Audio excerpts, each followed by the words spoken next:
Hola, hola, queridos amigos, aquí estamos para compartir la segunda parte de la aseveración que Jesús hace en Juan 11:25. Yo soy la resurrección y la vida. El que cree en mí, aunque esté muerto, vivirá. Maravilloso. Ya dimos un primer mensaje sobre esta hermosa aseveración del Señor, básicamente nos centramos en el contexto. Nos extendimos un poco al contexto en el cual Jesús pronuncia esto y observamos que todo el capítulo 11 del Evangelio de Juan es muy rico en enseñanzas para nuestra vida cristiana. ¿Recuerda usted? Así que vamos a retomar desde el versículo 17. Podríamos tener la lectura del 17 al 27, ¿le parece? Dice así la palabra del Señor, Juan 11, 17 al 27. Vino pues Jesús y halló que hacía ya 4 días que Lázaro estaba en el sepulcro. Betania dice que estaba cerca de Jerusalén, como a 15 estadios, y muchos de los judíos habían venido a Marta y María para consolarlas por su hermano. Entonces Marta, cuando oyó que Jesús venía, salió a encontrarle, pero María se quedó en casa. Y Marta dijo a Jesús: Señor, si hubieses estado aquí, mi hermano no habría muerto. Mas también sé ahora que todo lo que pidas a Dios, Dios te lo dará. Jesús le dijo: tu hermano resucitará. Marta le dijo: yo sé que resucitará en la resurrección, en el día postrero. Le dijo Jesús: yo soy la resurrección y la vida. El que cree en mí, aunque esté muerto, vivirá. Y todo aquel que vive y cree en mí, no morirá eternamente. ¿Crees esto? Le dijo: sí, Señor. Yo he creído que tú eres el Cristo, el Hijo de Dios, que has venido al mundo. Está ahí la lectura de la palabra. Bueno, vemos que Jesús viene a Betania, que está cerca de Jerusalén. ¿Y cuál fue la escena que Jesús encuentra ahí en Betania? Primero, Lázaro ya estaba muerto en el sepulcro hace 4 días, por 4 días, ¿ya? Todos estaban lamentando también en un ambiente de duelo, de mucha tristeza, mucha desolación, porque habían muchos habían venido a esta muerte, a básicamente consolar a las hermanas, como dice el versículo 19. Así que las hermanas estaban devastadas y todo era un ambiente de duelo muy, muy triste. En ese contexto, ya Marta escucha, versículo 20, que Jesús viene y Marta corre, sale a encontrarle, pero María se quedó en casa. Nos dice el primer versículo donde vamos a comenzar esta meditación. Vemos básicamente que Marta era activa. Marta es una mujer extrovertida, la vemos impulsiva. Ya en otro pasaje, no es verdad, la vemos sirviendo, y el Señor le dice: Marta, Marta, estás afanada, estás turbada. Fíjate que María está a mis pies escuchando el mensaje de la palabra, y eso es la mejor parte. Así que es bueno y agradezco tu servicio, pero tienes que calmar un poco las revoluciones, porque para Dios también hay que dar un tiempo especial de intimidad que Él lo añora, ¿ya? Eso es básicamente lo que vemos en otro evangelio, y vamos entonces observando un poco el carácter de Marta, una mujer bien impulsiva en su carácter. Miren, yo creo que se puede hacer una similitud en el término de hombres, se asemeja más o menos en su carácter a Pedro, ya en los varones. Mientras que María la vemos una mujer más tranquila, más introvertida, contemplativa, más bien como sería como Juan en el caso de los apóstoles varones. La pregunta que debemos hacernos en cuanto a esta diferencia de carácter tan marcada: ¿cómo es usted? ¿Cómo soy yo? ¿Se identifica, hermano, más con Marta o más con María? ¿Más con Pedro o más con Juan? Son aquí dos caracteres muy distintos y la Biblia nos dice que eran hermanas. Esto es muy común, ya es muy común en las familias encontrar hermanos que son hermanos de sangre, pero muchas veces son tan distintos el uno del otro. Así que no hay que extrañarse. Y hermanos, lo mismo pasa en la familia de Dios, lo mismo pasa en la iglesia. Todos somos diferentes, con carácter diferente, crianza diferente. Y Jesús vemos que trata con sabiduría a un tipo de carácter, a otro tipo de carácter. Así como Jesús trató con Marta, con María, con Pedro, con Juan, nosotros debemos tener la sabiduría del Señor para tratar a los hermanos en el cuerpo de Cristo, sin hacer acepción de personas. Mire, cuánto necesitamos aplicar a nuestra vida el consejo del apóstol Pablo en Efesios capítulo 4. Pablo está en la cárcel escribiendo esta epístola a la iglesia. En el capítulo 4, versículo 1, Pablo dice: yo pues preso en el Señor, os ruego, fíjese el consejo de Pablo, os ruego, creyentes, iglesia, que andéis como es digno de la vocación con que fuisteis llamados, con toda humildad y mansedumbre, soportándoos con paciencia los unos a los otros en amor, porque todos, Pablo sabe, que tenemos un carácter distinto en la iglesia.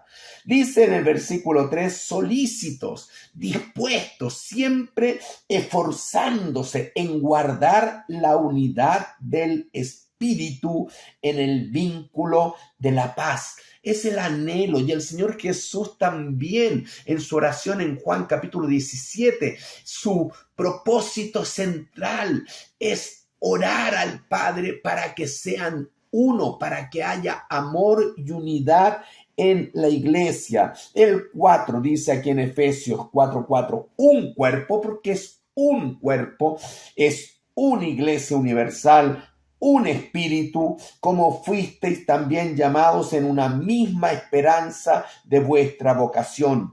Un Señor tenemos todos, una fe, un bautismo, un Dios y Padre de todos, el cual es sobre todos y por todos y en todos. ¿Ya?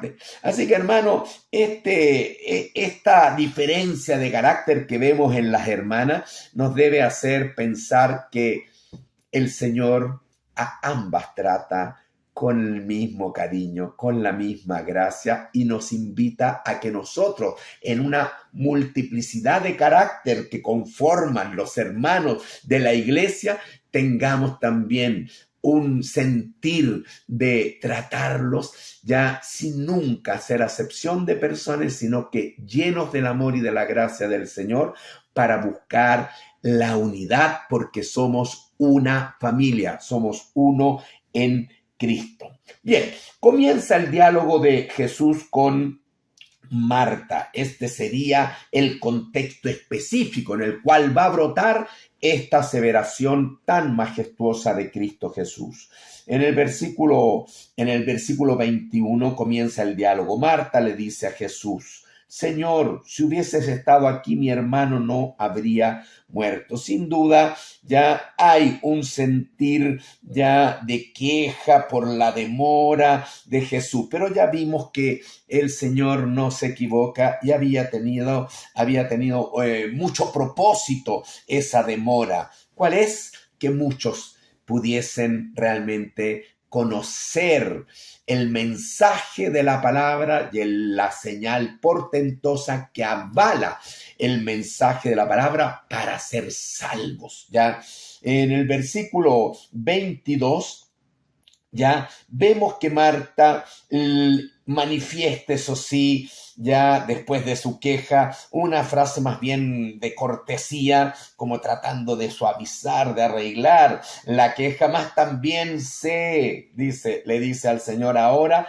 que todo lo que pidas a Dios, Dios te lo dará. Ya, sin duda, Marta creía que Cristo podría haber sanado la enfermedad de Lázaro. Seguramente Marta había visto algunos milagros del Señor o por último había escuchado de los milagros que el Señor Jesús hacía. Lo interesante es que la fe que vemos hasta aquí en Marta es una fe, yo diría, incipiente, es una fe bastante frágil, limita el poder del Señor al si hubieses estado aquí, ¿ya? Sin embargo, el Señor podría haber sanado a Lázaro a distancia. Se dan cuenta que aún la fe de Marta le falta mucho por madurar. De hecho, el Señor Jesús sanó al siervo del centurión y ¿cómo lo hizo? Lo hizo a distancia. El mismo siervo del centurión manifestó una fe aún mayor que la de Marta, tanto que el Señor Jesús le alabó, quedó sorprendido con la fe de este centurión, diciendo: ni aún en Israel he encontrado esta fe, porque él dijo: Señor, no vayas, no es necesario que entres a mi casa, no soy digno de que entre a mi casa, pero si dices la palabra, mi siervo sanará. ¿Se dan cuenta? Tremendo. Aún en este evangelio de Juan, en el capítulo 4, en esa sanidad también del joven, el hijo del noble, también fue una sanidad a distancia. ¿Se dan cuenta? Sin embargo, Marta tenía un concepto más limitado en este sentido. ¿Ya? Miren, hermanos, hasta aquí lo que me hace ver es que Marta tenía un conocimiento de Jesús. Tenía una fe en Jesús, no era contraria a Jesús, no rechazaba a Jesús, tenía un concepto, pero era una fe que aún, yo digo, y la verdad es que pienso que mucha gente hoy día tiene fe en Cristo. Si yo hago una encuesta hoy día saliendo a la calle, ¿crees en Jesús? Yo creo que la mayoría de las personas van a decir sí, pero no es una fe salvadora. Y el Señor Jesús sabe, porque Él no mira lo que está delante de sus ojos, Él mira el corazón.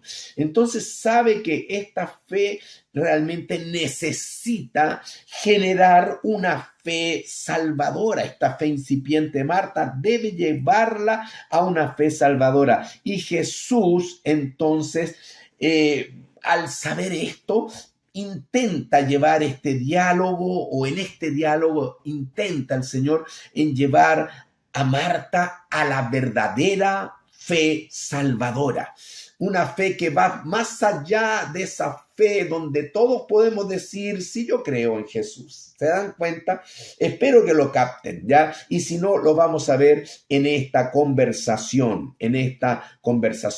porque esa fe salvadora es la fe que realmente le interesa al Señor Jesús, porque por esa fe podemos llegar a ser salvos y por esa fe el justo vivirá. Por su fe el justo vivirá. Es decir, comienza una nueva clase de vida de íntima comunión con el Señor. Y Jesús quiere eso, no solamente para Marta, lo quiere para ti y lo quiere para mí. Así que estemos atentos entonces a esta conversación, ¿ya?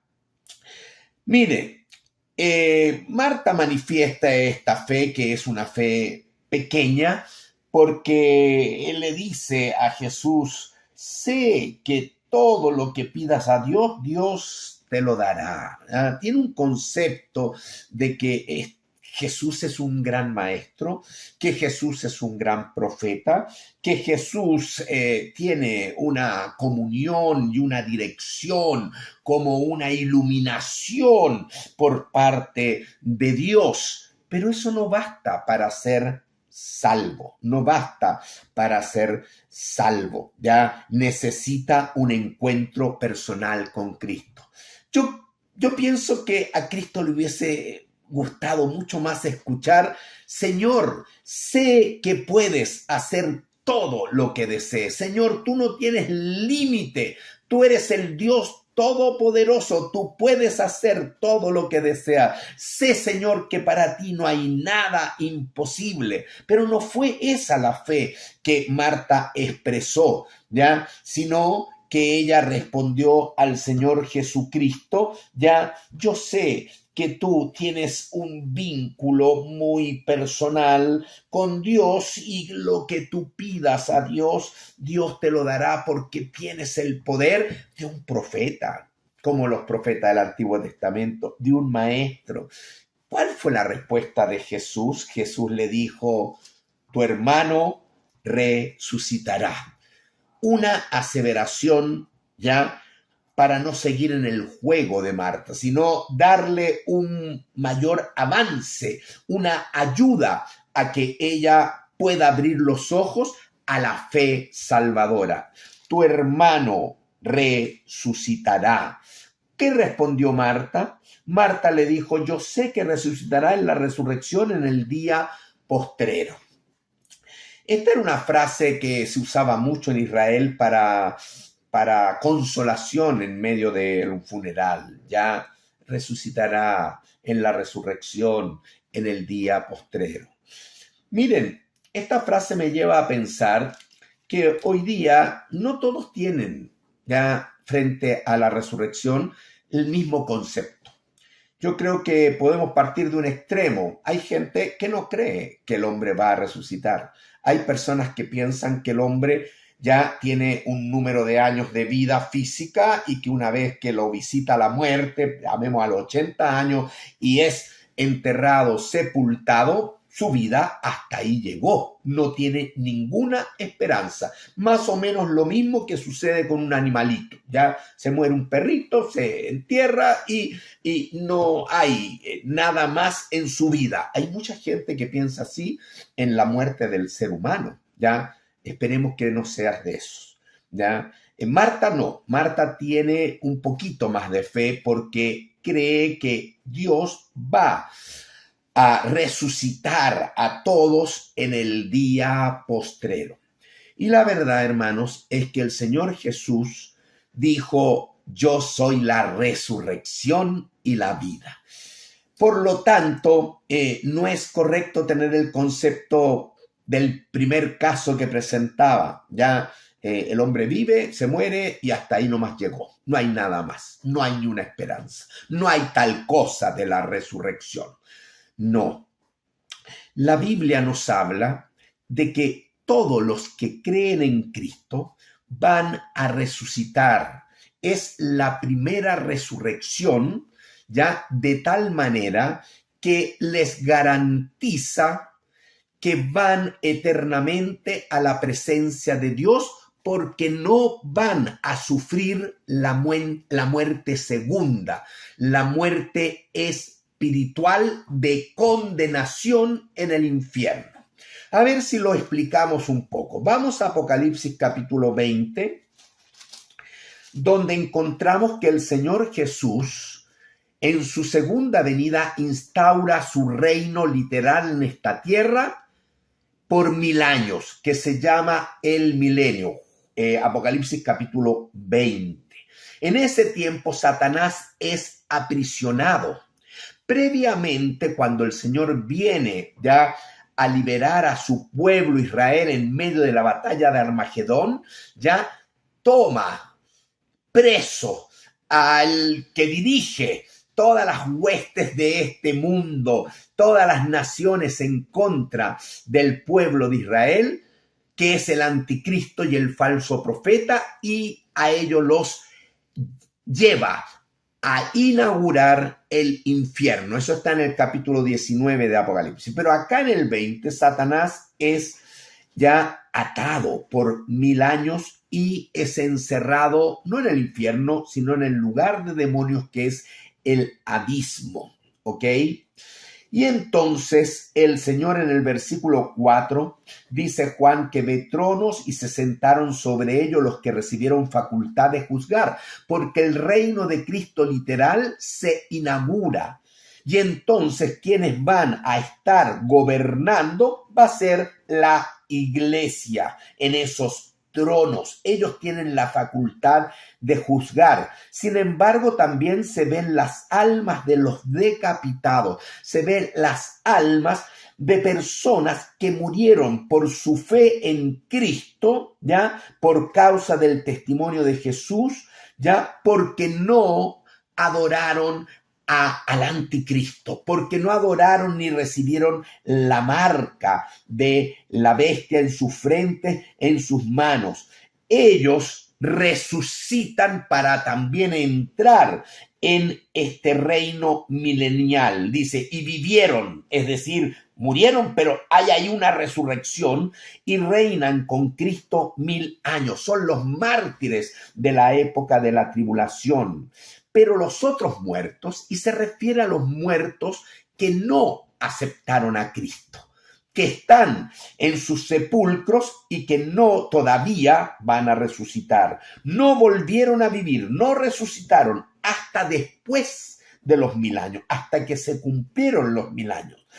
Esta resurrección de los creyentes, aún hasta los creyentes que murieron en la época de la tribulación. Así que son todos los creyentes, todos los que han depositado su fe en Dios, en Cristo Jesús, tienen una primera resurrección, mientras que todos los que no han recibido a Cristo, ellos van a tener que esperar hasta después del reino literal de Cristo en la tierra.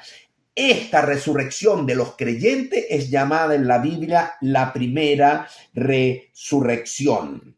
Dice el versículo 6, bienaventurado y santo, dichoso, victorioso. ¿Quién? El santo, el que fue separado para Dios. ¿Cuándo? Cuando puso su fe en Cristo Jesús. Ahí se incorporó a la familia de Dios, como hemos leído, a un cuerpo, a una familia, a un bautismo, a un espíritu, a un Señor y Dios, a la iglesia. Bienaventurado es y santo el que tiene parte en esta primera resurrección, porque es la resurrección de todos los creyentes que van por toda la eternidad a la presencia del Señor, porque la segunda muerte, escuche esto y subraye, la segunda muerte no tiene potestad sobre estos.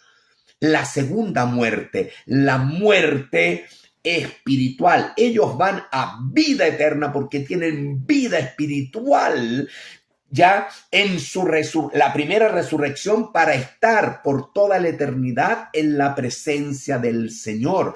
Pero quienes van a sufrir la segunda muerte, ellos van a morir espiritualmente, que significa que van a condenación una vez resucitados, ya en la segunda resurrección y final, van a ser condenados a pasar toda una eternidad en el lugar que fue preparado para el diablo y sus ángeles, que se llama el infierno.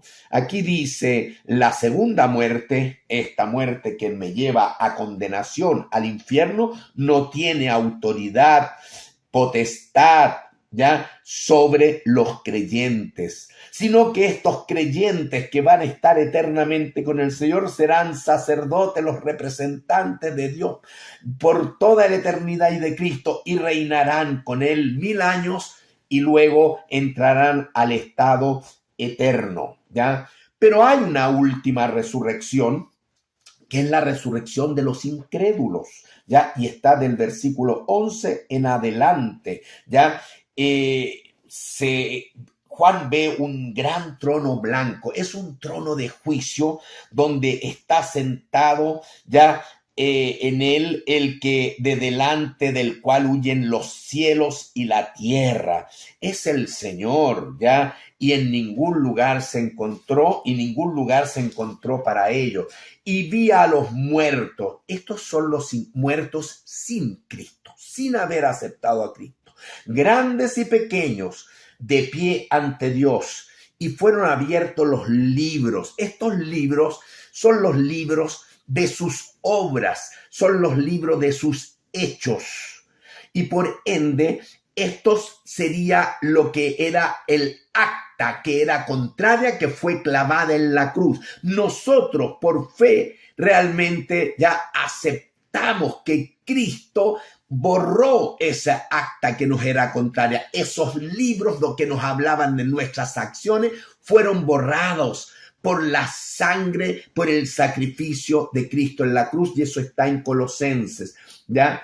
Pero aquí son abiertos estos libros y hay otro libro que es abierto. Ese es el libro de la vida de Dios, el cual es el libro de la vida. Y en ese libro, cuando aceptamos a Cristo, nuestro nombre se escribió de una manera poderosa y que nunca nadie lo puede borrar, nuestros nombres. Pero estos muertos nunca ha estado su nombre inscrito en ese libro porque nunca creyeron en Cristo. Así que lo único que cargan sobre sus hombros es todas esas obras que son obras pecaminosas, es decir, se enfrentan ante el juicio de Dios cargando su propio pecado, mientras que el creyente por fe depositó sus pecados en la cruz, donde fue anulada el acta que nos era contraria. ¿Entienden? Entonces el mar y la muerte y el Hades entregaron a estos muertos no creyentes, ¿ya?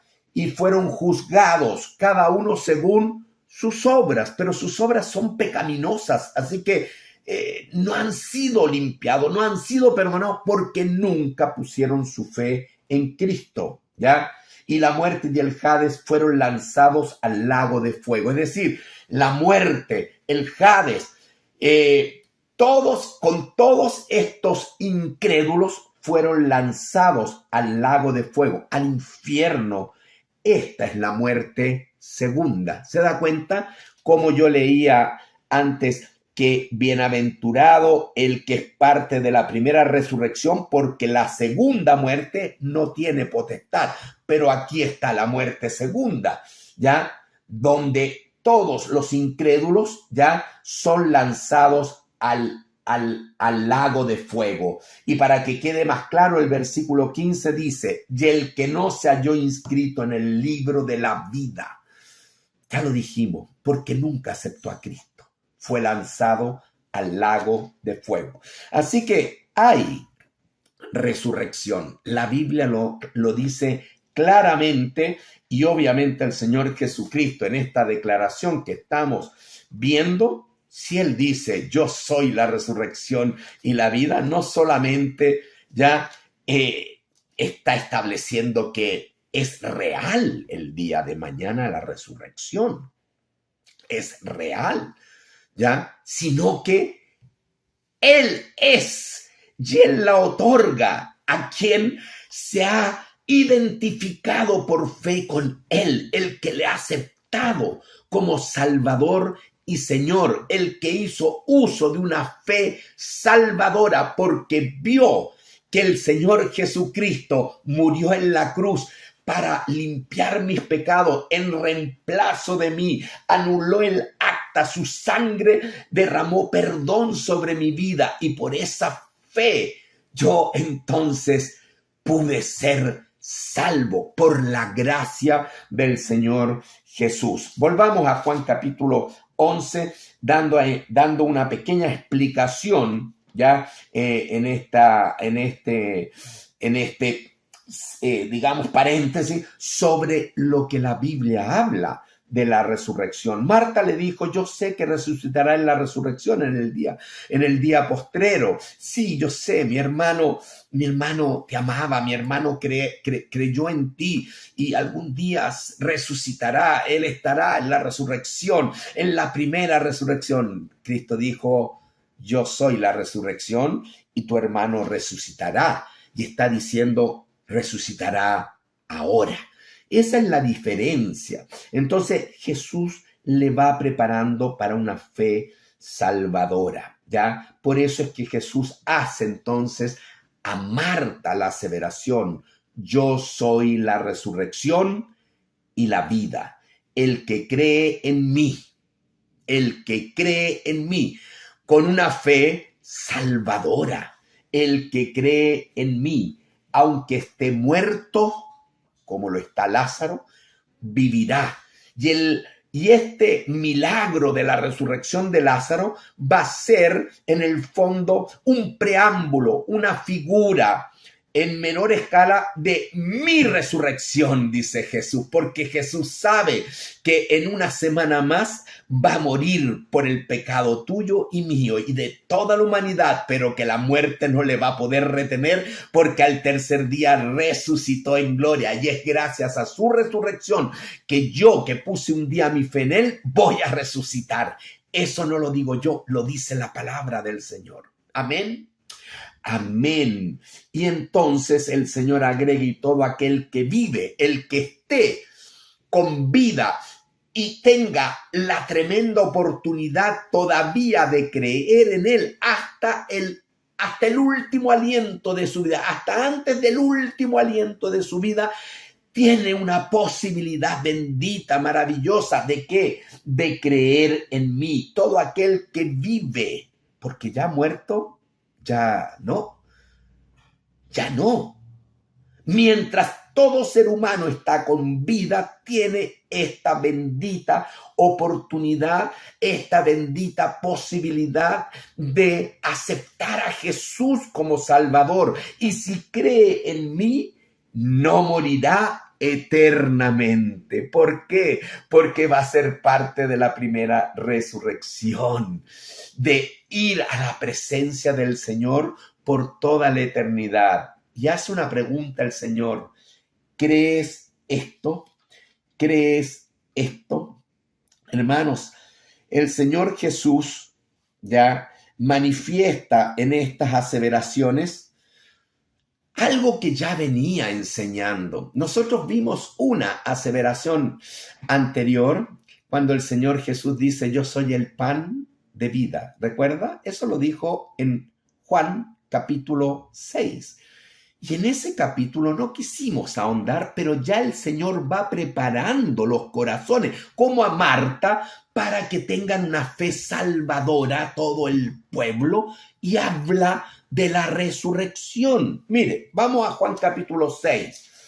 No voy a ver la aseveración yo soy el pan de vida porque ya lo vimos, pero sí, mire lo que dice el versículo, por ejemplo, 51. Ya, el Señor Jesús en esa aseveración, en medio de su predicación, dijo: yo soy el pan vivo que descendió del cielo. Si alguno comiere de este pan, es decir, por fe hay que integrar a Jesús como se integra físicamente un alimento, pero aquí espiritualmente hay que integrarlo a tu vida. ¿Qué va a pasar? Vivirá para siempre. ¿Qué está hablando el Señor? Está hablando de resurrección. Y el pan que yo daré en un tiempo más es mi carne, porque voy a la cruz a morir por ti y por mí, la cual yo daré por la vida del mundo. Yo voy a morir y dar la posibilidad a todo el mundo, pero no todo el mundo va a aprovechar esa oportunidad, porque no todo el mundo va a creer con fe salvadora en Cristo. ¿Se entiende? Dice ahí en el versículo 58, refiriéndose a Jesús a sí mismo, este es el pan que descendió del cielo. ¿Quién es el que vino del cielo? Jesús. No como vuestros padres que comieron el maná, porque los judíos se ufanaban justamente del gran profeta Moisés y de este milagro portentoso del desierto donde Dios les alimentó con maná. No como vuestros padres comieron el maná. ¿Por qué? Porque murieron. ¿Ya? El que come de este pan, el que se apropia por fe de Jesús, vivirá eternamente. Nuevamente está hablando de una vida eterna. Por ende, nosotros físicamente vamos a morir. Todos vamos a morir. Nadie se va a escapar de la muerte física.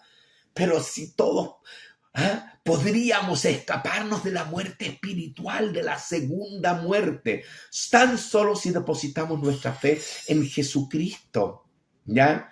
En este pasaje el Señor ya había hablado de cuál era la voluntad del Padre, versículo 39.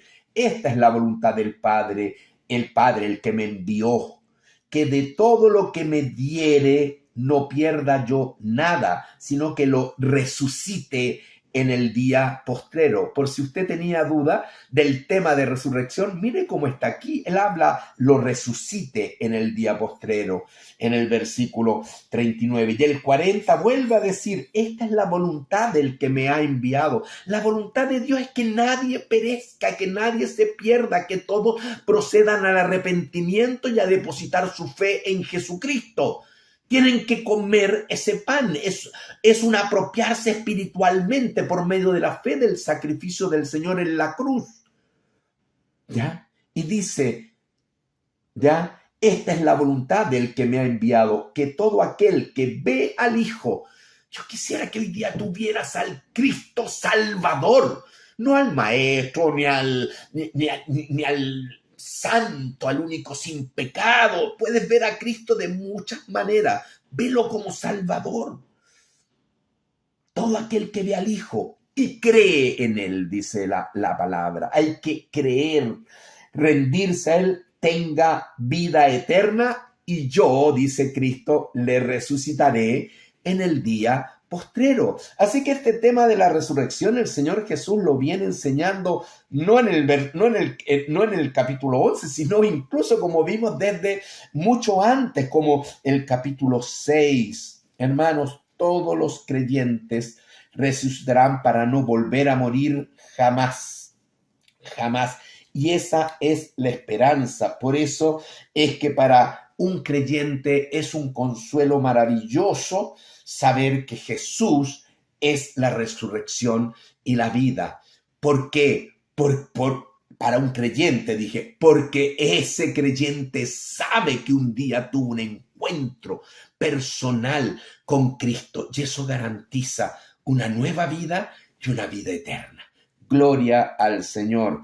Eso es lo que el Señor nos enseña en este pasaje en Juan capítulo 11, ¿ya? Así que, hermanos, la verdad es que Marta va siendo enseñada por el Señor para que tenga una fe salvadora, ¿ya? El Señor quiere una fe salvadora, una fe que va más allá de decir, creo en Cristo. La Biblia dice que hasta los demonios creen y tiemblan. No es una fe salvadora la de los demonios. Ya tampoco es una fe salvadora ya la fe de decir como muchos religiosos creen en Cristo y nunca han tenido un encuentro personal con Cristo, nunca han apropiado la salvación de Cristo para sí. Pero hay que hacerlo, ¿ya? Esa es la enseñanza. Marta creía, lo hemos visto, que por el poder intercesor de Cristo, él podía obtener lo que se le pidiera, ¿ya? Pero Jesús le señala que él solo con su palabra puede hacer lo que quiera. Yo soy, ya que al ser el autor de la vida, puede también restaurar la vida mediante la resurrección,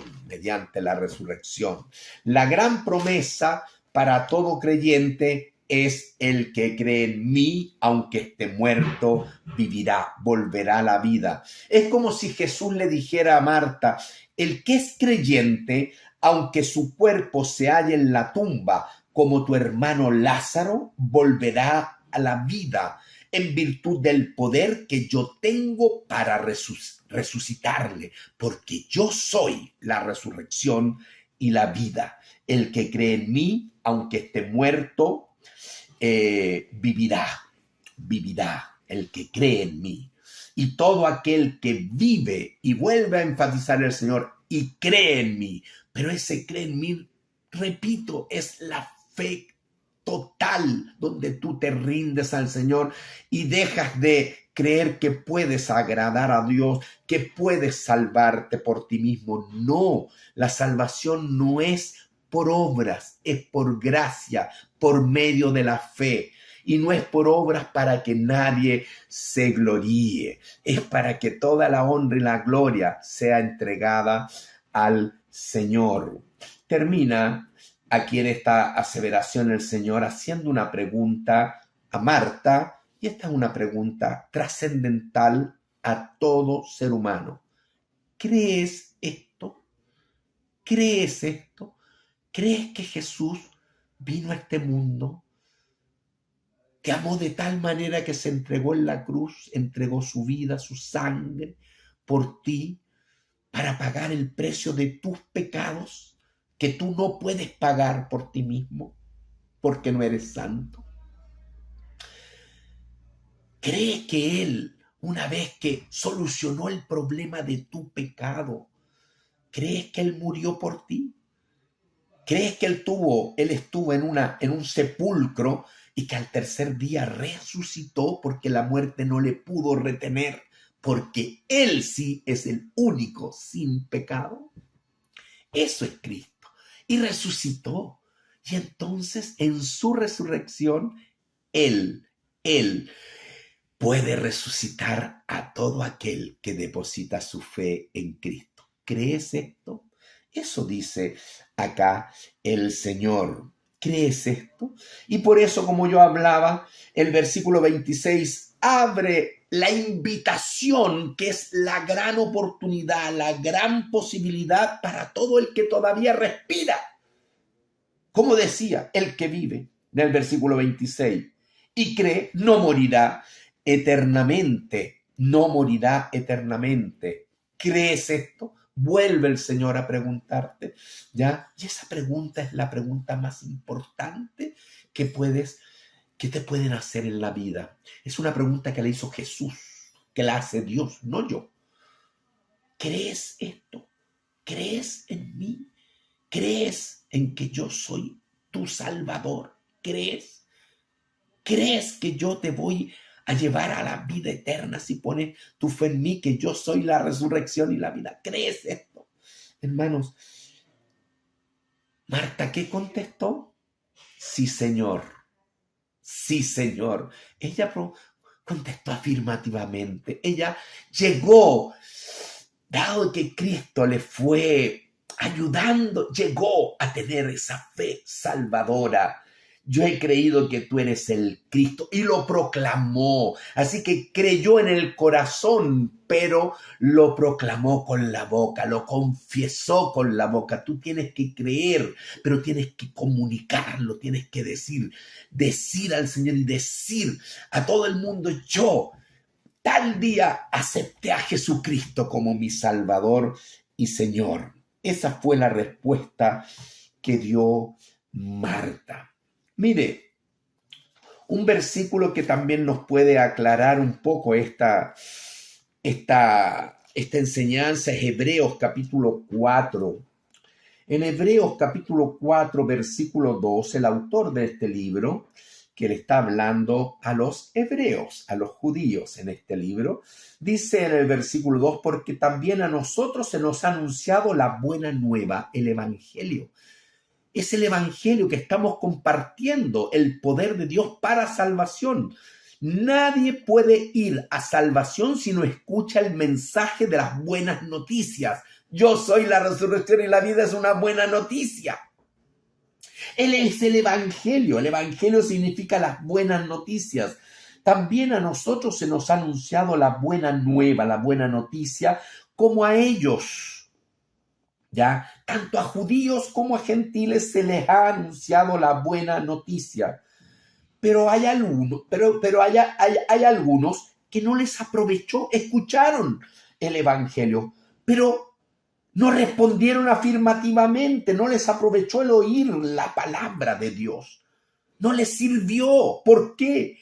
Porque o la rechazaron, o incluso sin rechazarla mantuvieron una neutralidad, se mantuvieron en la indecisión, nunca pusieron su fe salvadora en el Señor y siguieron viviendo su vida creyendo en Cristo, pero sin entregarse a Cristo. ¿Se entiende la diferencia, hermano? A ellos escucharon, pero hay unos que no les aprovechó el oír la palabra por no ir acompañada de fe. No fue acompañada de la fe salvadora. Por eso es que no les aprovechó.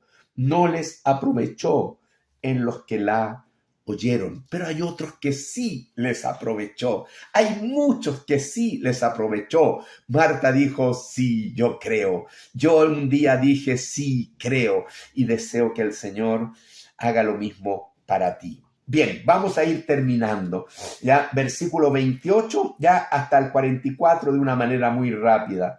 Habiendo dicho esto, habiendo llevado a Marta a la salvación, a la madurez de su fe incipiente por la fe verdadera de confesar a Cristo como el Hijo de Dios, como el Salvador mío, habiendo dicho esto, Jesús fue y llamó a María, su hermana, diciéndole en secreto, ¿ya?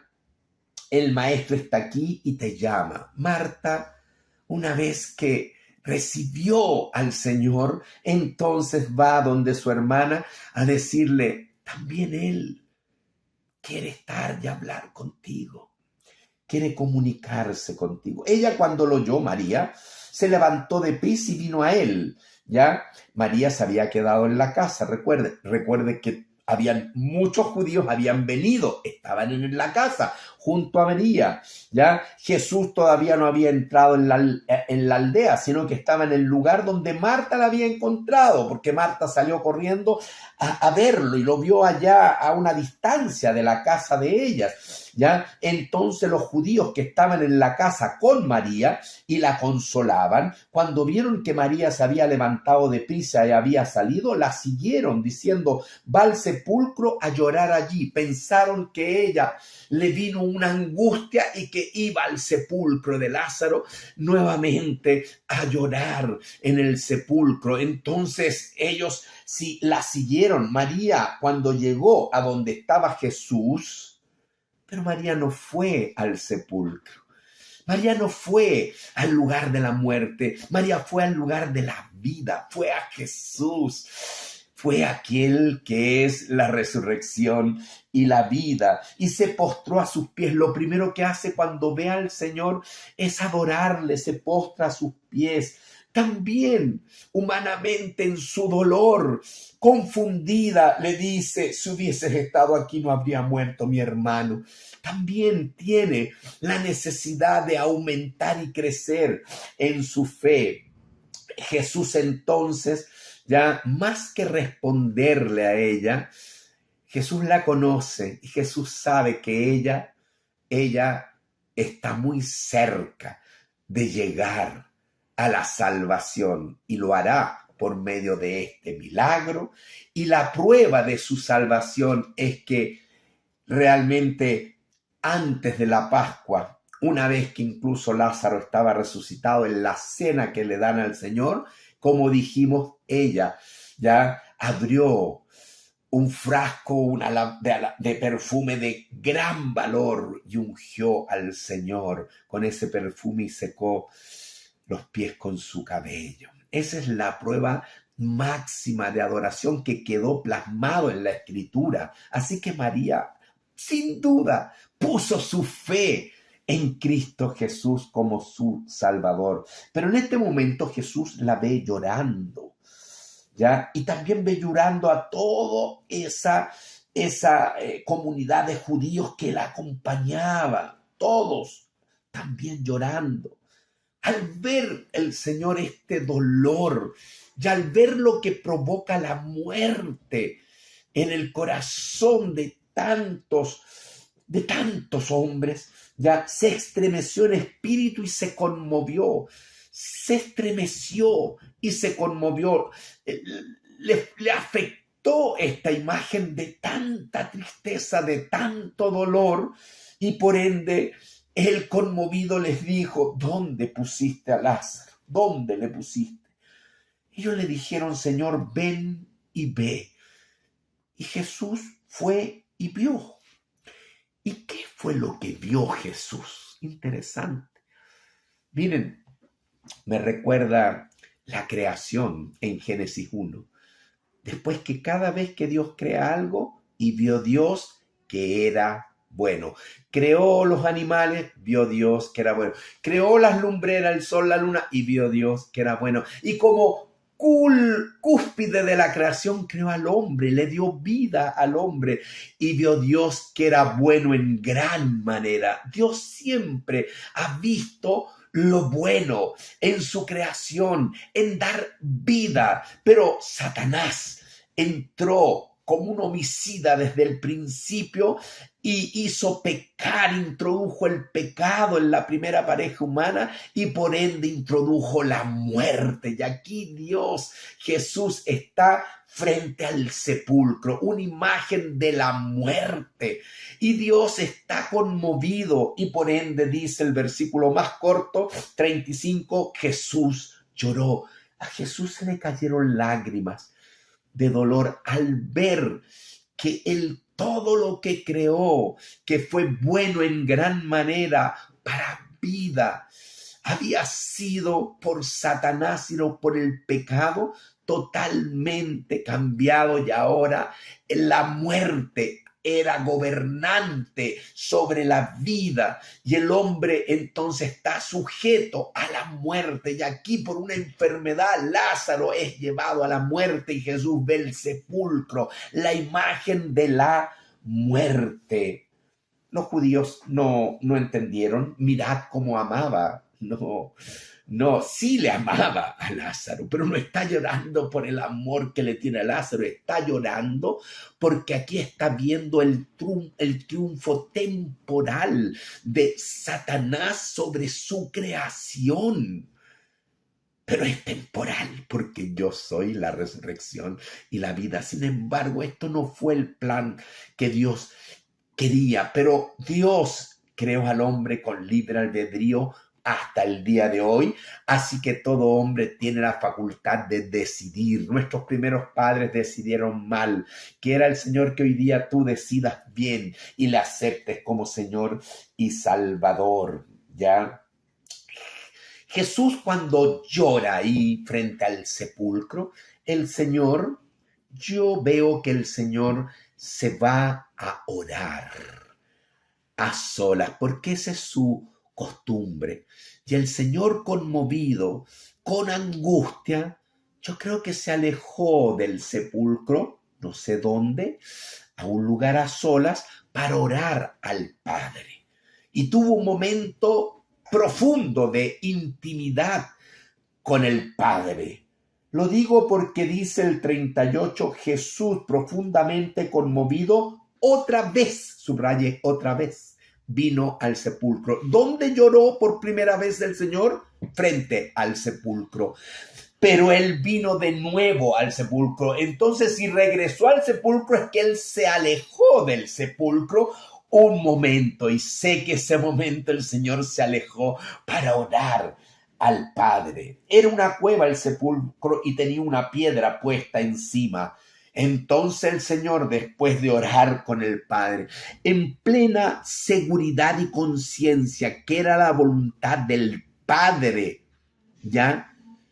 Expresada como respuesta a su oración de que Lázaro iba a resucitar, el Señor regresa ahora al sepulcro, no con lágrimas, sino que regresa con toda autoridad, con todo poder, porque de esa relación con el Padre hay una comunión y hay una sintonía en que están plenamente de acuerdo en que Lázaro resucitará.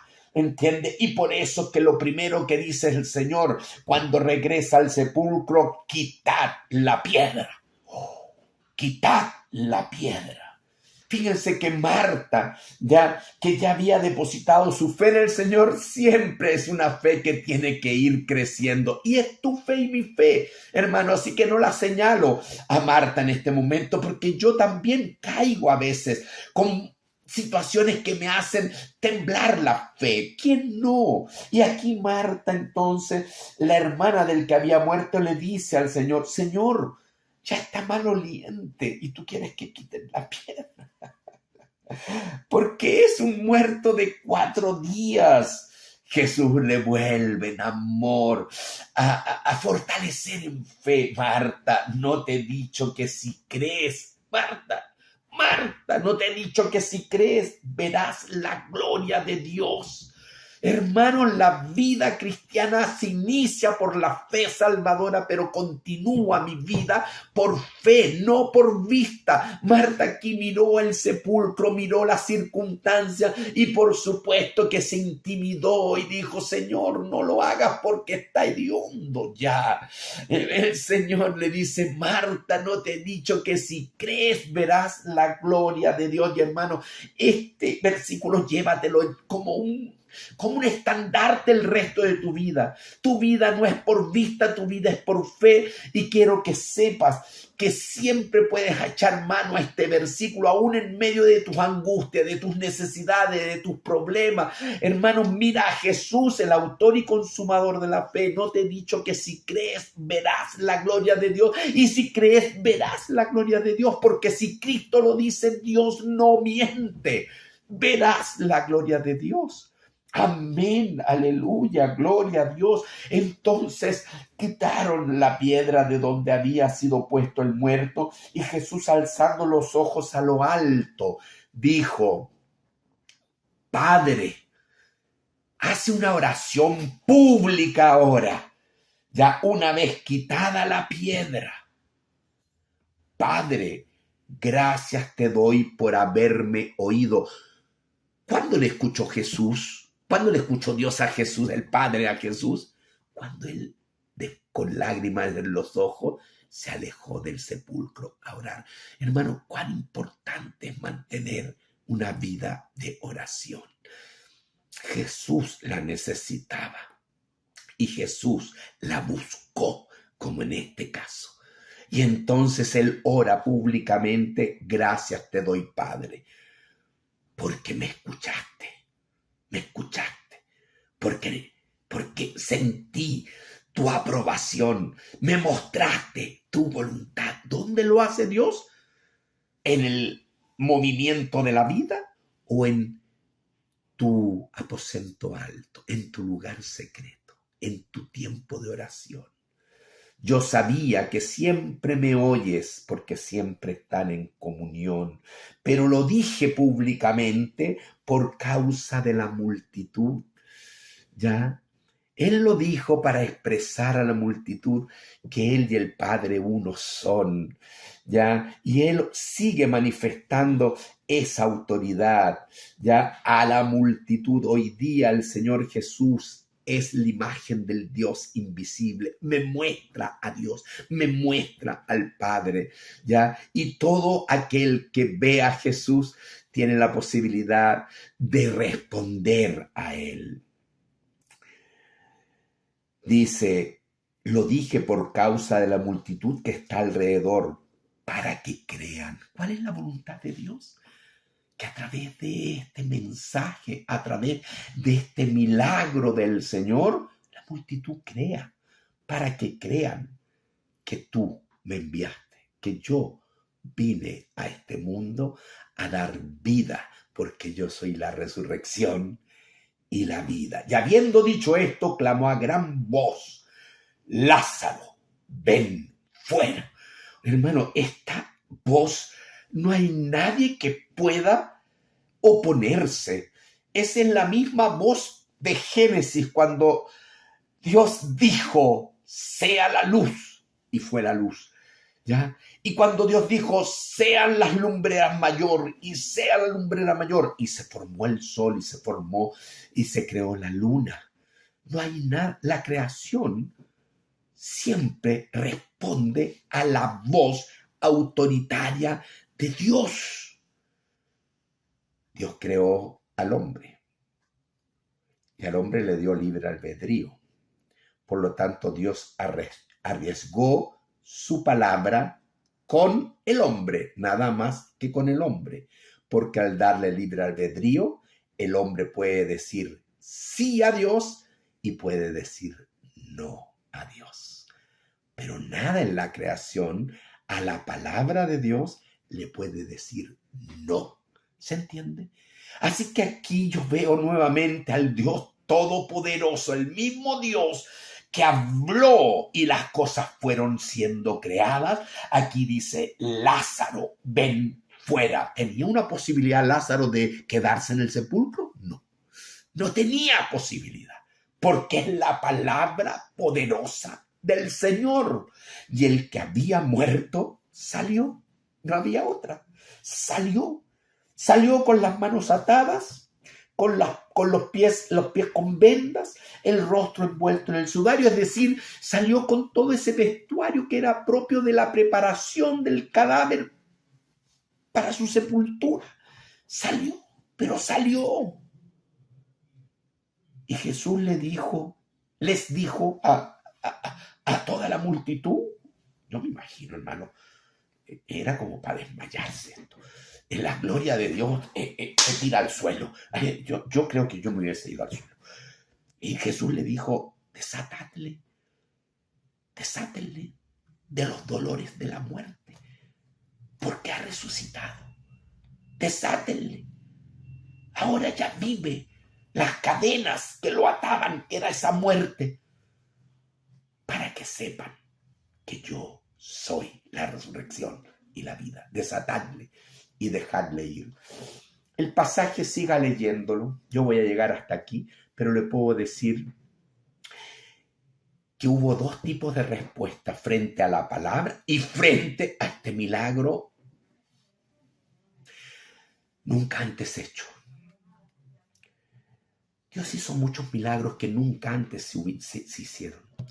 En Juan capítulo 8 Jesús dijo, yo soy la luz del mundo. En el capítulo 9 sanó a un ciego de nacimiento. Eso nunca se había hecho. Sanó a un ciego de nacimiento. Es decir, demostró que él era la luz del mundo. Porque sanó a un ciego de nacimiento. Le dio luz a un ciego de nacimiento. Acá Jesús en el capítulo 11 dice, yo soy la resurrección y la vida. Y lo demostró resucitando a un muerto de 4 días. Resucitó a Lázaro. ¿Cómo respondió la gente?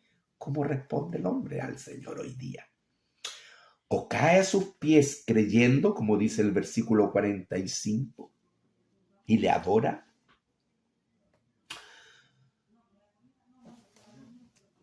O realmente queda indiferente y más que nada incluso va a los fariseos a comentarle estos hechos, pero parece que el hecho no me afectó en nada.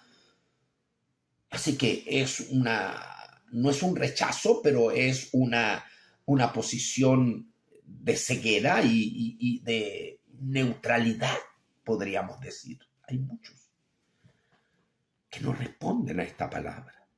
Y hay otros como los fariseos, incluso como el sumo sacerdote. Aquí se describe, siga usted estudiando, ¿ya? Que lo rechazan y que están entonces dispuestos a matarle. Hay muchos. ¿Cuál es tu respuesta al Señor? Quiere el Señor que respondas aceptando a Cristo como tu Salvador y tu Señor. Amén.